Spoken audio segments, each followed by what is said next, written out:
తెస్తామయ్యా.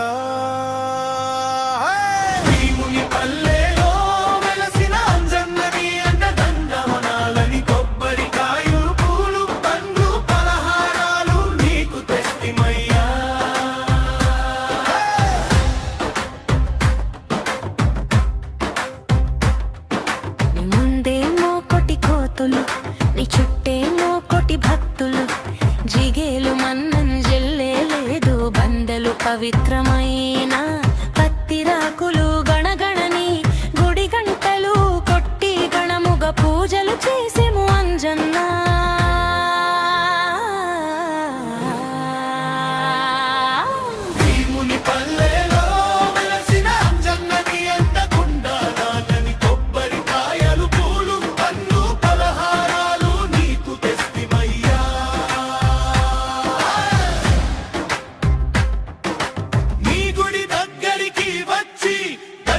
పూజలు చేసేమయ్యా నిన్ను తలవని